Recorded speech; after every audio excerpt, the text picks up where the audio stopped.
नमस्कार दोस्तों, आप सभी का स्वागत है हमारे YouTube चैनल पर। मैं डॉक्टर कमलेश कुमार मौर्य, पहलवान गुरुदीन विधि महाविद्यालय पनारी, ललितपुर के विधि विभाग का विभागाध्यक्ष, आज पुनः एक नए वीडियो के साथ आप लोगों के समक्ष उपस्थित हूँ। आज की इस वीडियो में हम जानेंगे भारतीय संविदा अधिनियम 1872 के अंतर्गत प्रतिफल क्या है। इससे पहले कि मैं अपना व्याख्यान प्रारंभ करूं, कृपया हमारे इस चैनल को लाइक कीजिए, अपने दोस्तों में अधिक से अधिक शेयर कीजिए एवं हमारे इस चैनल को अनिवार्य रूप से सब्सक्राइब कीजिए। धन्यवाद। आइए जानें प्रतिफल क्या है।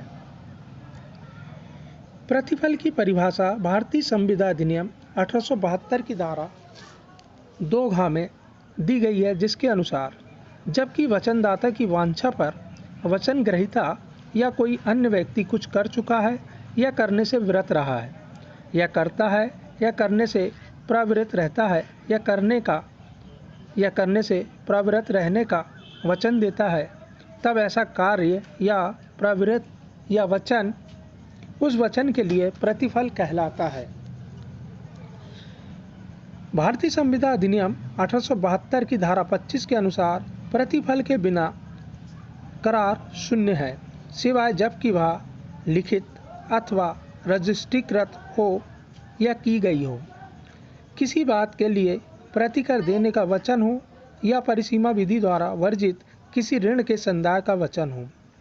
प्रतिफल के बिना किया गया करार शून्य है, जबकि वह पहला लिखित रूप में अभिव्यक्त और दस्तावेजों के रजिस्ट्रीकरण के लिए तत्समय प्रबद्ध विधि के अधीन रजिस्ट्रीकृत और एक दूसरे के साथ निकट संबंध वाले पक्षकारों के बीच नैसर्गिक प्रेम और स्नेह के कारण किया गया हो, अथवा सेकंड किसी ऐसे व्यक्ति को पूर्णता या भागता प्रतिकर देने के लिए वचन हो जिसने वचनदाता के लिए स्वेच्छा पहले ही कोई बात कर दी हो, अथवा ऐसी कोई बात कर दी हो जिसे करने के लिए वचनदाता वैध रूप से विवश किए जाने का दायी था, अथवा थर्ड जिस ऋण का संदाय वादों की परिसीमा विषयक विधि द्वारा वारित न होने की दशा में लेनदार करा लेता है, उसके पूर्णता या भागता संदाय के लिए उस व्यक्ति द्वारा जिसे उस वचन से भारित किया जाना है या तमन्नित साधारण या विशेष रूप से प्राधिकृत उसके अधिकर्ता द्वारा किया गया लिखित और हस्ताक्षरित वचन हो।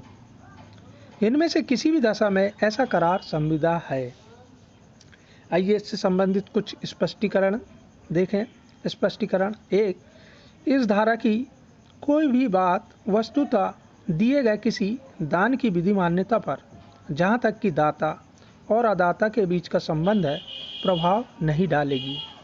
सेकंड स्पष्टीकरण, कोई करार जिसके लिए वचनदाता की सम्मति स्वतंत्रता से दी गई है केवल इस कारण शून्य नहीं है कि प्रतिफल अपर्याप्त है, किंतु इस प्रश्न को अवधारित करने में वचनदाता की सम्मति स्वतंत्रता से दी गई थी या नहीं, प्रतिफल की अपर्याप्तता न्यायालय द्वारा गणना में भी ली जा सकेगी।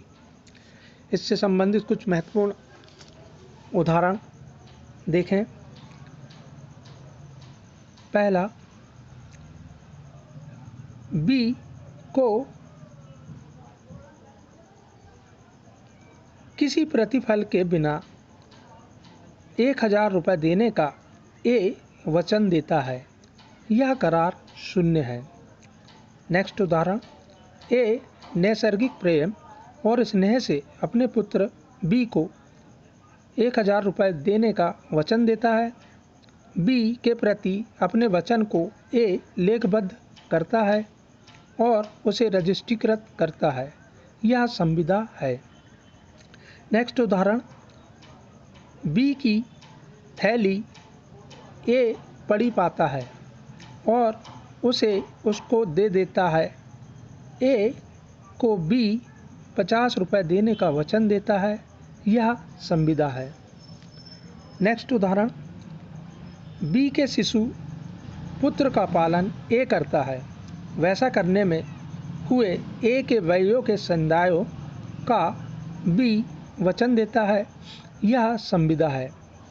नेक्स्ट उदाहरण, बी के 1000 रुपये ए द्वारा देय है, किंतु वह ऋण परिसीमा अधिनियम द्वारा वारित है।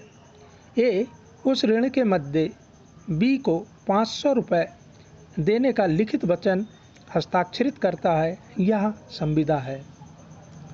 नेक्स्ट उदाहरण, ए 1000 रुपये के मूल्य के घोड़े को 10 रुपये में बेचने का करार करता है। इस करार के लिए ए की सम्मति स्वतंत्रता से दी गई थी। प्रतिफल अपर्याप्त होते हुए भी यह करार संविदा है। नेक्स्ट उदाहरण, ए 1000 रुपये के मूल्य के घोड़े को 10 रुपये में बेचने का करार करता है।